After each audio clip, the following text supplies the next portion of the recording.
Waktu naik rasa sedih. Makin kami sampai abadi.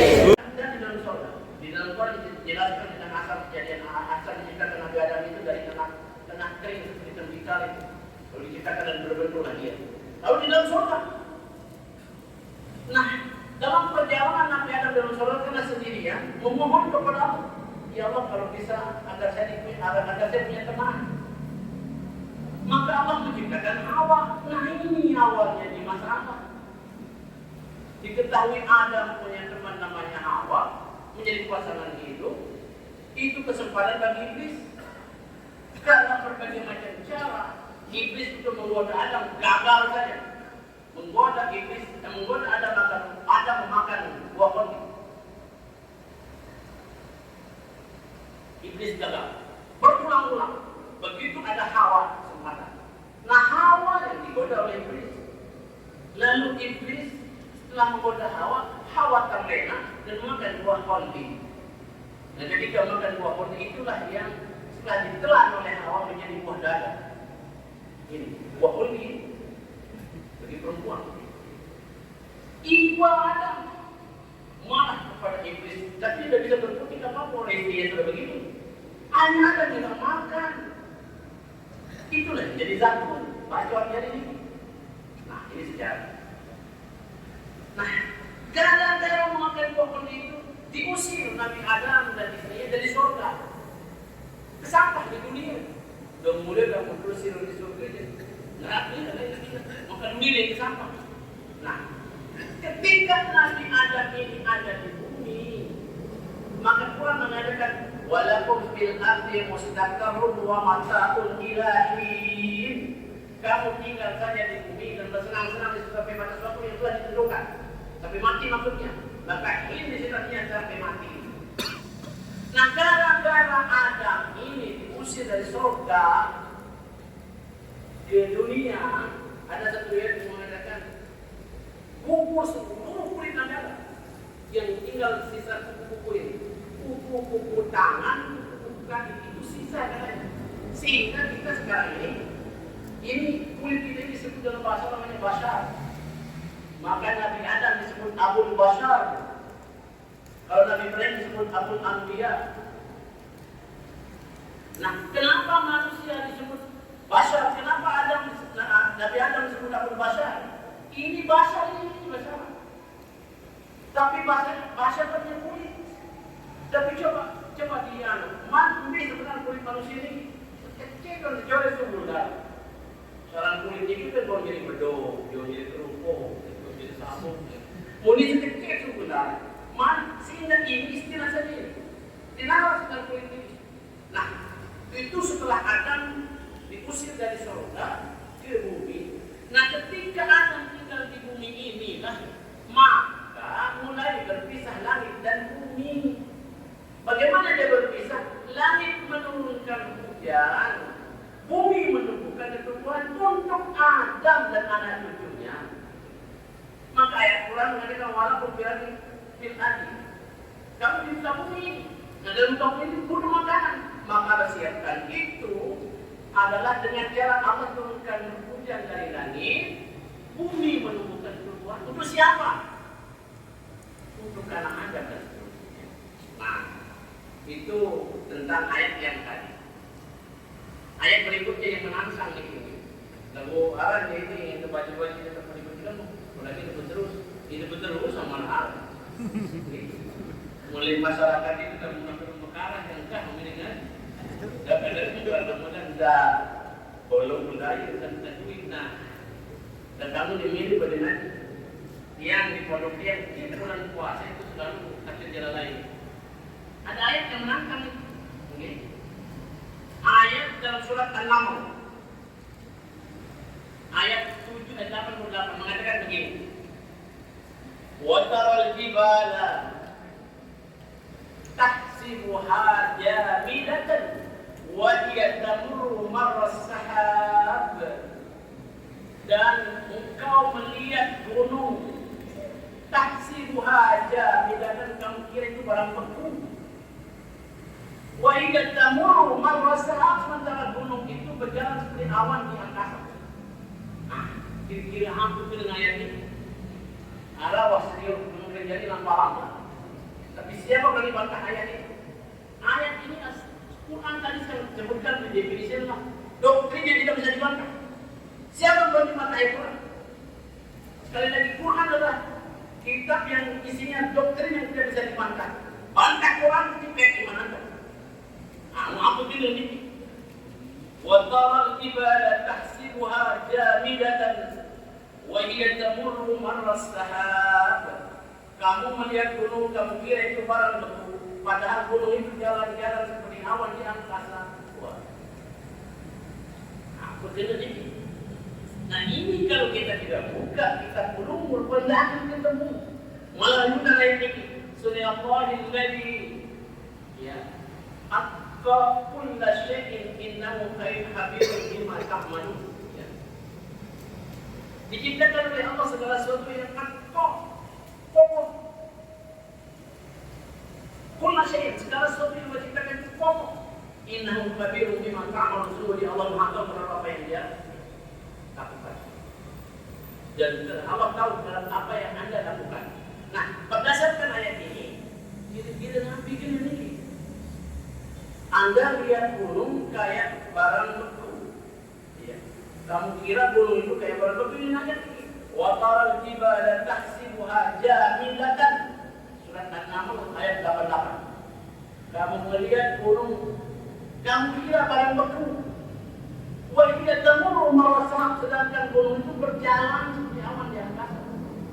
Pirang lampah-lampah gunung. Lalu saya balik bantah ayatnya. Bantah ayat berarti maksud kepada ayat. Lalu apa maknanya? Ini ayat juga kalau kita kaitkan dengan surat Yasin yang mengatakan wasyamsu tajri li mustaqarrin laha dzalika taqdirul azizil alim. Coba. Matahari, wasyamsu tajri, matahari itu berjalan limus takali kepada porosnya masing-masing. Zalika takdir azizul alim, itu ketentuan dari yang Maha Tahu dan Maha Perkasa. Mau berbintang ini. Cuma paham yang perlu demi lampa, pemikiran gunung yang lampa. Tapi mereka berjalan pada porosnya semua pergerakan semesta ini. Maka tiang boleh di pondok tiang kalau dia gembleng anak-anak santri gitu, kalau menyebut siapa Allah, tiang gembleng dengan mengatakan Allah adalah zat yang jauh tiada jarak, dekat tiada batas, tiada ruang kosong di buatnya, dengan izinnya bergerak alam semesta. Nah ini dia bergerak alam semesta. Jadi bukan gunung gereja aja yang jalan-jalan berpisah dengan Lombok. Yang dimaksud dengan nasibuah jaminan wahiyat tamurru marra sahab, gunung itu jalan seperti jalannya awan di angkasa, seluruhnya berjalan pada porosnya masing-masing. Dan ini mungkin hanya ada dalam kitab Ulumul Quran. Namun dia baca Ulumul Quran yang mengingat, apalagi kalau kita tahu Quran hanya dalam terjemah. Tadi saya sebutkan di dalam kitab mana yang jilid 2 itu tentang terjemahannya. Seluruh dunia menerjemah Al-Quran dengan bahasa mereka masing-masing. Tapi ada yang jujur, ada yang tidak jujur. Nah di kitab itu mengatakan yang justru yang kitab-kitab itu yang jujur. Walaupun dia bukan Islam.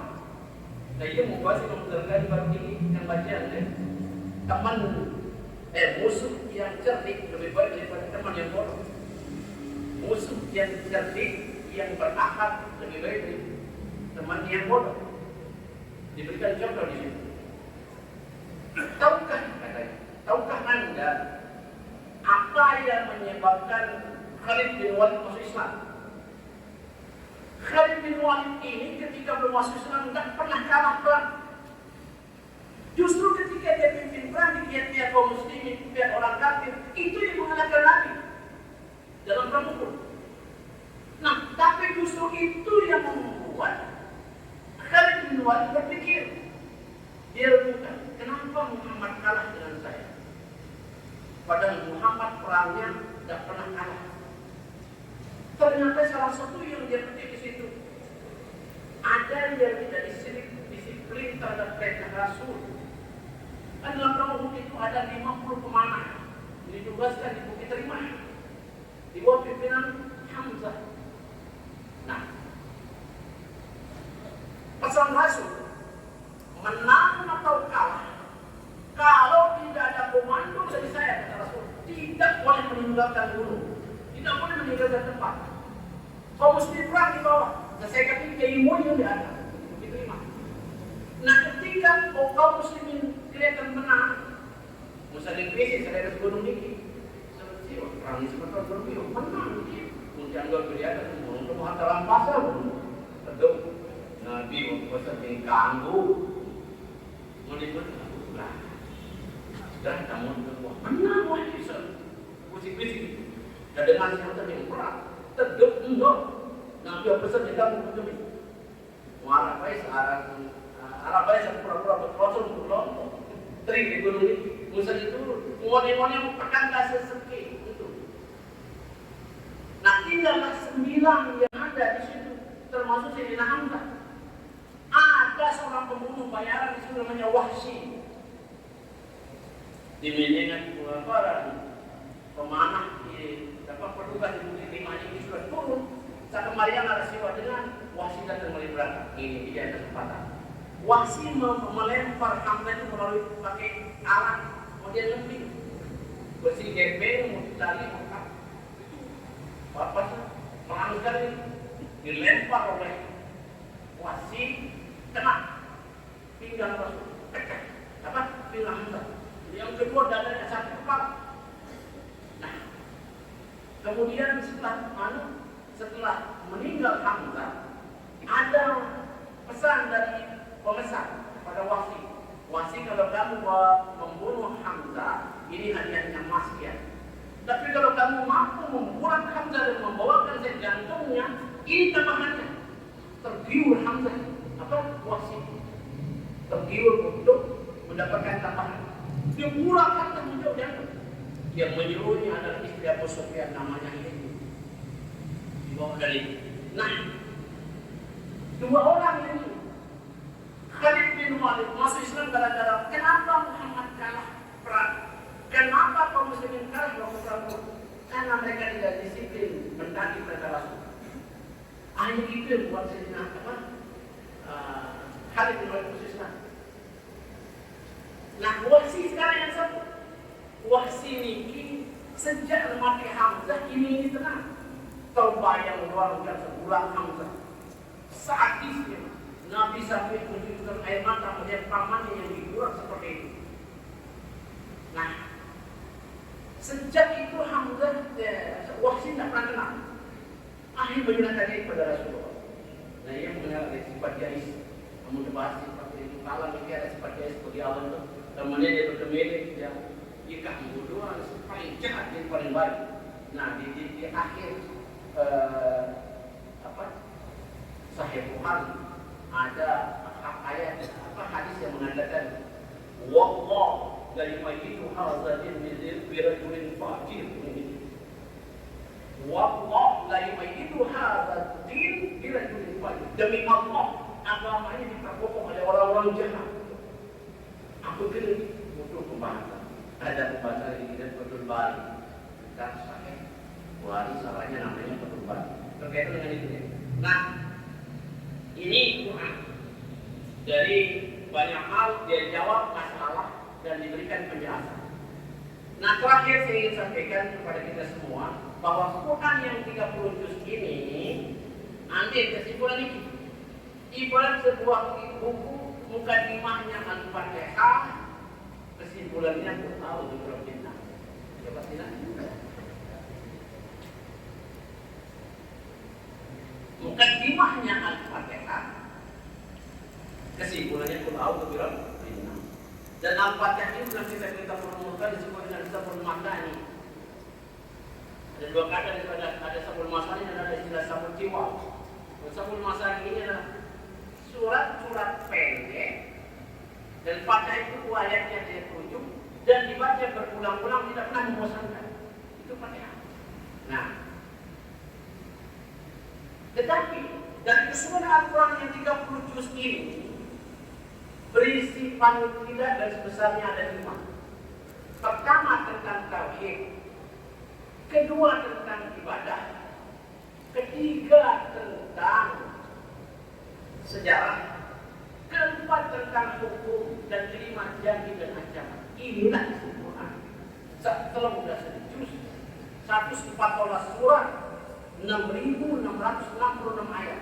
Berapa? Garis besarnya berisi tentang tauhid. Nah, berisi tentang tauhid ini yang paling lama Rasulullah menyampaikan di Madinah. Sehingga dalam kitab ulumul Quran secara umum ayat atau surat dibagi ada namanya Madaniyah, ada namanya Makkiyah. Ketika ayat Makkiyah biasanya diawali dengan ya ayyuhan nas, hai manusia. Karena Nabi masih menyampaikan tentang tauhid. Lama di sini.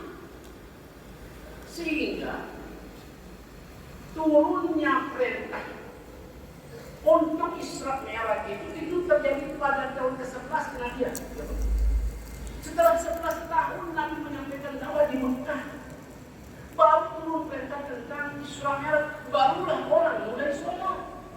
Sholat tahun mereka. Kenapa? Karena beratnya tentang masalah tauhid. Isi pertama Quran berbicara tentang tauhid. Nah, setelah mengenal tauhid, bagaimana mengesahkan Allah, baru bicara tentang ibadah. Ilmu kena penyembahan untuk nenek. Mungkin ini bahan itu yang teman kawalan tauhid, teman kawalan nenek mau sembah nenek. Nah, ini yang keliru. Mestinya kita tahu itu diperlukan. Maka sifat 20 ampun manggil jahat nanti tidak dikaji lagi. Sementara dulu kita yang namanya pondok pesantren yang pasti sifat 20. Dalam sejarah sifat 20 ini dibangkan itu. Ada sejarah khusus itu, yaitu Tuan Guru Umar bin Ali menerjemah kitab sifat 20 itu, sifat Kifatul Awam. Yang isi sama dengan sifat 20 Kifatul Awam oleh Tuan Guru Umar bin Ali. Sampai setengah Tuan Guru Umar bin Ali menerjemahkan dalam bahasa Indonesia, dalam bahasa Melayu. Kifatul Awam ini meninggal, dilanjutkan oleh Tuan Guru Saleh Hambali Bengkau. Nah, setelah selesai Tuan Guru Saleh Hambali dengan menyebut mengkaji ilmu kalam tentang sifat 34 yang ubah-ubah ini dalam sepinduan jumlah unik. Jadi jumlah cobalah kita buka itu ada di dalam kitab Qur'ani. Ini dari dulu ini. Dari zaman Guru Saleh itu apalagi Mansur Amran itu. Nah, itu kaitannya dengan yang tadi. Kembali kepada Al-Quran ya. Al-Quran itu bicara tentang tauhid yang pertama, baru tentang ibadah. Nah, kenapa tauhid itu dibahas setelah ibadah? Harus tahu dulu yang disembah baru kita menyembah. Lamun jadi tahu yang disembah baru kita menyembah. Harus tahu dia apa yang kita ibadahi baru kita beribadah. Nah, maka setelah bicara tentang tauhid baru bicara tentang ibadah. Nah, kalau sudah bicara tentang ibadah itu banyak sekali. Nah, kemudian yang ketiga bicara tentang hukum. Maka ada banyak ayat yang sebut serapun ini dulu ini tiga sekalian. Man lam yakum bima anzalallah kemudian bahwa di sini. Okay? Ada yang kafir, fasik, munafik, dan seterusnya.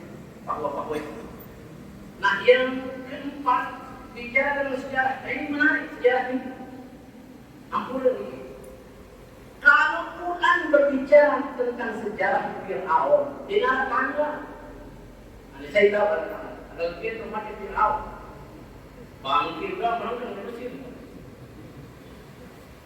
Tetapi sejarah Fir'aun itu terukir dalam Al-Quran. Siapa Fir'aun? Jangan lihat oknum, tapi lihat sifat. Lalu dengan sifat daripada Fir'aun. Kenapa sampai sekarang itu yang disebutkan tadi dalam definisi itu? Al-Quran itu adalah suara pembaharuan. Kapan sudah dibaca pas? Bicara tentang Fir'aun, ada Fir'aun sekarang. Lihat. Karena Fir'aun itu orang yang diktator, serakah, sombong, tajuman. Ini dua orang marah dengan menu nanti. Wah, Fir'aun. Jelas sifatnya sama. Kalau saya contohkan lagi lebih ini ya, tentang dulu Nabi Muhammad diberikan gelar Al-Amin, orang dipercaya. Itu karena kasus ketika terjadi hujan lebat di kota Makkah. Saking lebatnya hujan di kota Makkah, maka Hajar Aswad yang nempel di Ka'bah itu hanyut di bawah air. Jauh dari Ka'bah. Setelah hujan reda semua menjadi batu. 4 kubu waktu itu, 4 kabilah. Begitu ditemukan batu itu, berebutan membawa batu itu ke Ka'bah. Oh, hampir ditutup bandara. Ada orang tua yang ngomong. Sementara daripada dia bersiap-siap dari garisan menit dan nanti berbaris kumpul di selatan. Masing-masing kabilah ambil urusan satu saja, suruh balapan ke Masjidil Haram. Siapa yang percepat urusannya sampai sana, itulah kita tuju jadi wakil kita. Setuju? Nah, Muhammad jadi urusan waktu itu disebut Quraisy, berjalan dari Nabi dan seterusnya. Dia ambil balapan, Nabi Muhammad katakan sebenarnya Jibril. Musa sendiri terdorong. Muhammad katakan saya terdorong. Muhammad mulai dalam mulai dari masih muri. Nah, akhirnya sepakat bahwa Muhammad yang akan bawa batu ini.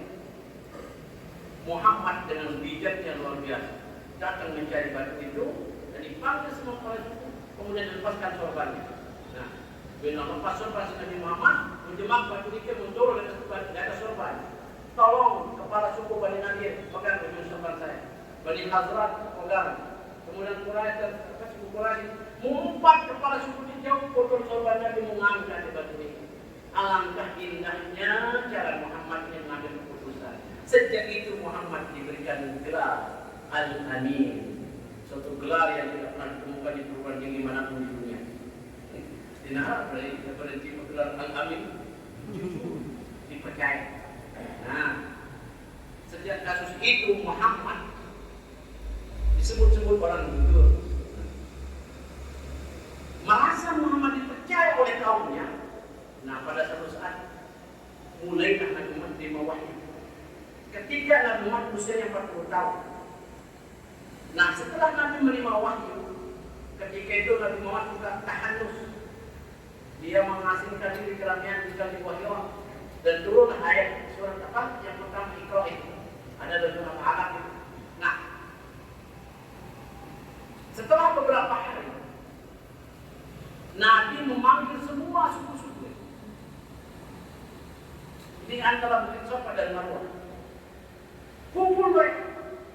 Setelah mereka kumpul, Nabi bilang, saudara-saudaraku, andaikan aku menyampaikan sesuatu kepada saudara, percayalah sama aku. Percaya Anda adalah Al-Amin. Andaikan saya katakan di balik Bukit Marwah ada macan yang katakan meninggal Anda, percaya adalah Al-Amin. Andaikan saya katakan di Bukit Safa ada api yang menyambar Anda, percaya adalah Al-Amin. Kalau itu akan saya sampaikan kewajiban saya, hak yang akan saya sampaikan. Baru Nabi mengatakan, saya utusan Allah untuk membawa risalah tauhid. La ilaha illallah, tidak ada Tuhan kecuali Allah. Nah, begitu Nabi menyampaikan, lompat Abu Lahab, teriak mengatakan, "Tawar daka ya Muhammad ani hada dia mengatakan, kurang ajar Muhammad punya perlu dikumpulkan ke. Nah, itu Abu Lahab. Kalau kita ditanya, siapa Abu Lahab? Pasti dikenal sama saya langsung. Itu sejarah. Tetapi Al-Quran bukan. Coba. Tabbat yada Abi Lahab wa tab. Celakalah kedua belah kanan Abu Lahab. Siapa Abu Lahab? Ma adraka anhu maluhu wa ma kasab. Orang yang tidak pernah puas dengan hartanya dan tidak pernah puas dengan usahanya. Tidak ada orang yang tidak bisa berterima kasih kepada Allah dan dia bersyukur. Itulah Abu Lahab sekarang. Usai itu bersyukur nikmatnya Abu Lahab. Dan ini tidak cukup sampai di situ. Ada lagi. Wa imra'atu Muhammadan al-Hatab. Istri Abu Lahab itu kesana kemari gelanggang di pameran terus. Dia membawa kayu bakar. Hammalat al-Hatab. Itu artinya apa? Perempuan yang suka ngumpet dan memfitnah orang lain. Itu istri Abu Lahab. Nani. Nama lain. Abu Lahab nantinya begelanya. Sendiri Abu Lahab begelanya. Ini apa surat pembaruan kapan dia dibaca pas itu sejarah. Banyak deh. Kalau kita bicara tentang sejarah Al-Quran.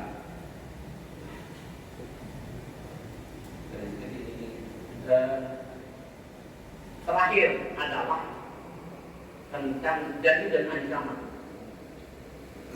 Janji dan ancaman ini pada dasarnya adalah motivasi sebetulnya. Kalau Anda kerjakan dapat pahala, itu motivasi. Kalau Anda tidak lakukan ini ancam. Lalu segera kita motivasi doa dan mendapat doa. Contoh baik, bulan puasa ini. Puasa ini kewajiban. Tapi sampai kapan puasa jadi kewajiban? Kapan puasa jadi kebutuhan? Baik. Lalu jadi yang puasa jadi kewajiban, ya cuma berharap pahala doang.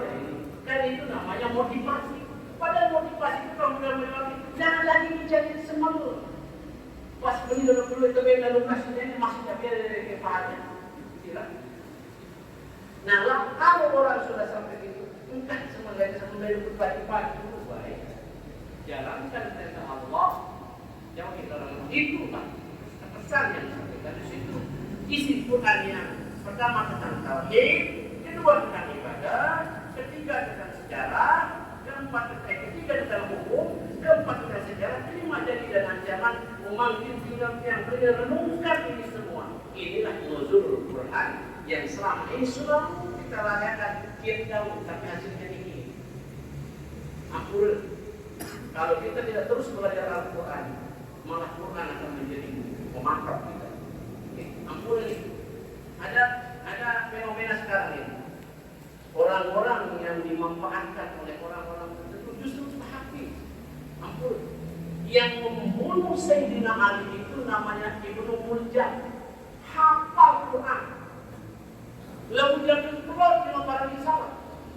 Pada lima dia seluruh, lima dia Ali. Namanya Ibnu Muljam. Ya Allah. Itulah orang Mu'tazilah. Paham itu patah panggung. Kajumah mati. Mau dinalar dengan kena itu, mau dinalar kena. Itu sekarang banyak memanfaatkan orang hafal Quran yang tapi tidak mempelajari Quran dengan sungguh-sungguh. Hanya separuh. Hanya diambil ayat tentang jihad, mempelajari jihad lalu dia tidak lihat ayat-ayat yang lain. Jadi mempelajari Al-Quran ini dengan sungguh-sungguh dan jangan sampai setengah-setengah, maka kita bisa mendapatkan Quran itu benar-benar jadi petunjuk dalam kita yang disebut dengan dustur hayat. Al-Quran itu adalah dustur hayat dunia wal akhirah. Namun, sekalian kalau ada yang salah yang lain yang sampai itulah yang dari yang dari Allah dan apa yang saya sampaikan ini adalah dia mengalir kepada beberapa kitab terumbu Quran. Pertama adalah At-Tibyan yang Al-Yasrabuni, yang kedua At-Tibyan yang Nawawi, yang ketiga adalah Al-Itqan Imam As-Suyuti, dan yang keempat adalah Az-Zarqani, yaitu Manhajul Irfan, dan satu lagi adalah buku-buku Rupiah Asbabin Nuzul. Itu acuan dia apa yang saya sampaikan tadi. Mohon maaf sekali lagi kurangnya. Wallahu a'lam. Assalamualaikum warahmatullahi wabarakatuh.